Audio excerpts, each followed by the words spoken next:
va parler de Xherdan Shaqiri, mais je voulais faire intervenir Julien par rapport à une thématique d'actualité qu'on ne voulait pas forcément mentionner au départ, qui est donc en lien avec Karim Benzema. Pourquoi tu voulais qu'on parle de Karim Benzema? Voilà, moi je suis d'origine aussi étrangère, j'ai vécu dans des quartiers, etc. Et je pensais vraiment, tu vois, je pensais qu'il y avait un genre de conflit entre les gens de quartier et puis la société en général. Tu vois, je pensais qu'il y avait un truc comme ça, tu vois.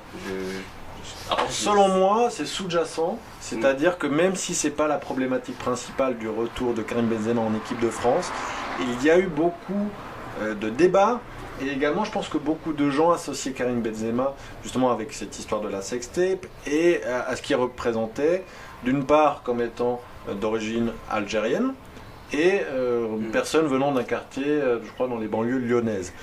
Donc on va parler de ça.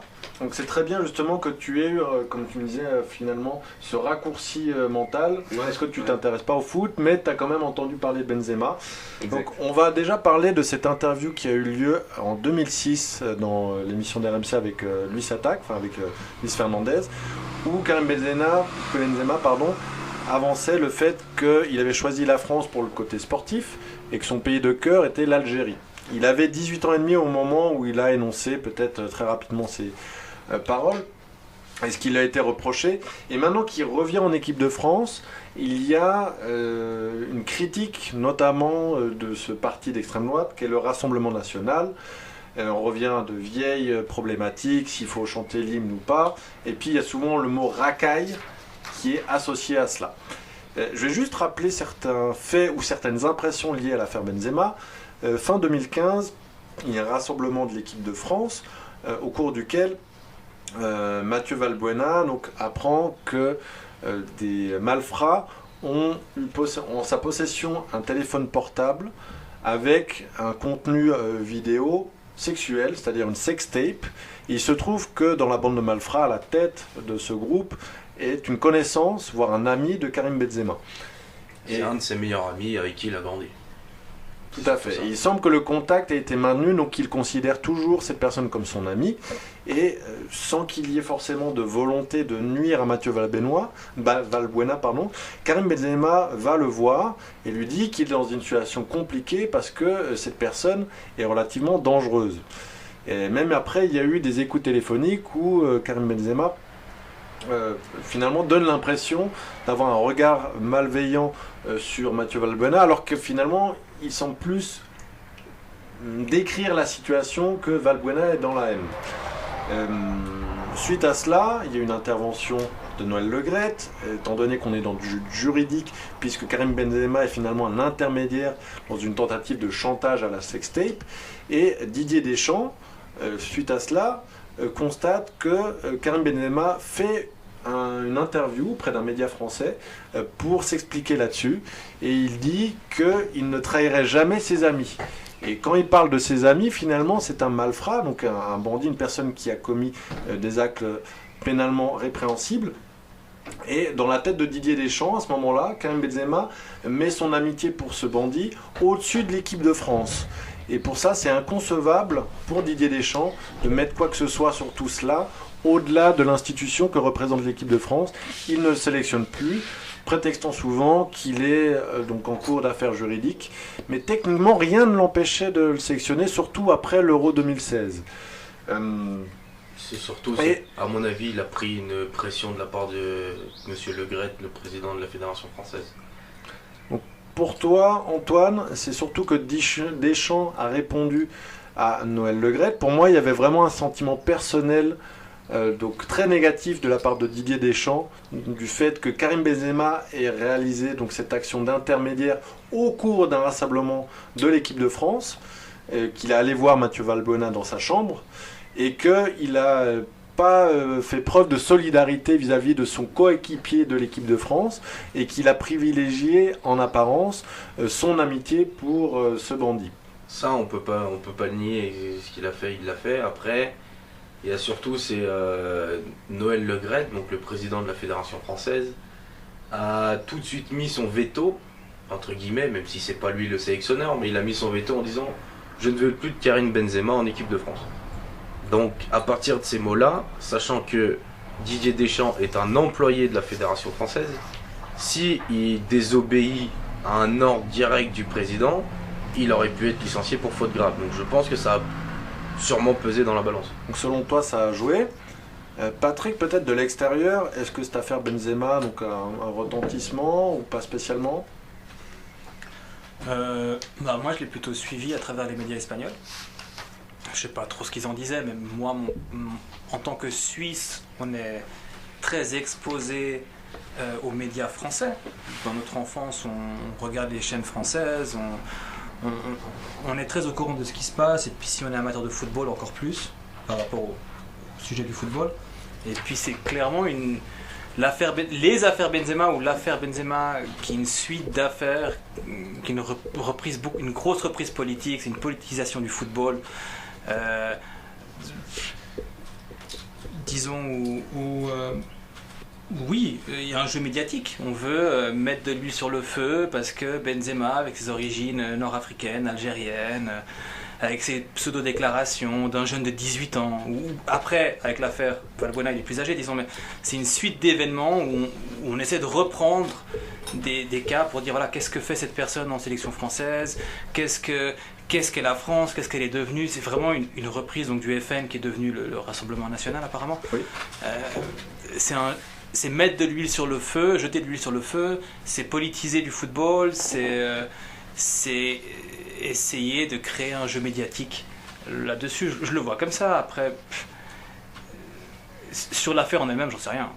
J'étais pas présent, je peux pas dire. Mais alors, tu m'as dit que tu avais suivi ça à travers les médias espagnols, ouais. Sachant que le niveau de Karim Benzema semblait augmenter petit à petit depuis son éviction. Donc, de l'équipe nationale française, et qu'avec le Real Madrid, son niveau ne faisait que s'améliorer. Donc on se disait, mais quand est-ce qu'il va être rappelé? Parce que cette affaire, finalement, elle n'a toujours pas été réglée pénalement. Mais il l'a fait juste avant l'Euro donc 2020, qui a lieu en 2021.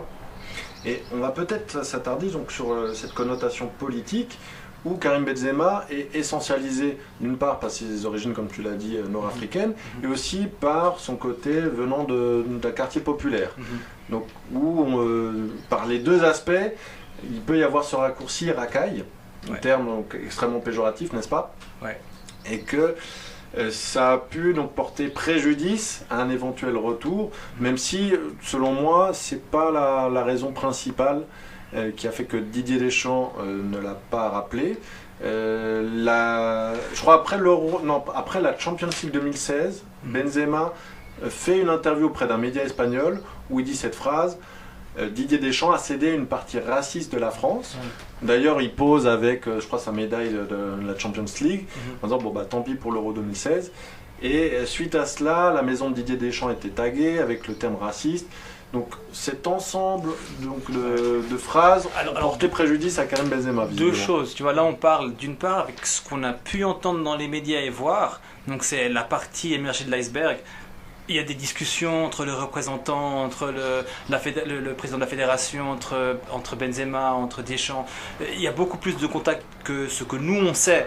Donc voilà, on peut discuter sur cette partie émergée. Ensuite, il y a un point de flexion, je pense aussi, où l'équipe de France championne du monde en 98 et celle championne du monde en 2018, il y a un changement dans l'opinion, dans le sens où la période de 98 jusqu'à les années Sarkozy qui viennent après et tout, c'était très montré du doigt. J'ai l'impression, moi c'est une impression personnelle, qu'aujourd'hui on change quand même un petit peu dans l'opinion publique le regard sur je vais pas appeler ça des minorités parce que c'est pas le cas, mais c'est peut-être le cas, mais disons sur une cohésion plus forte en France et surtout en équipe de France. En équipe de France, il y a une cohésion forte maintenant.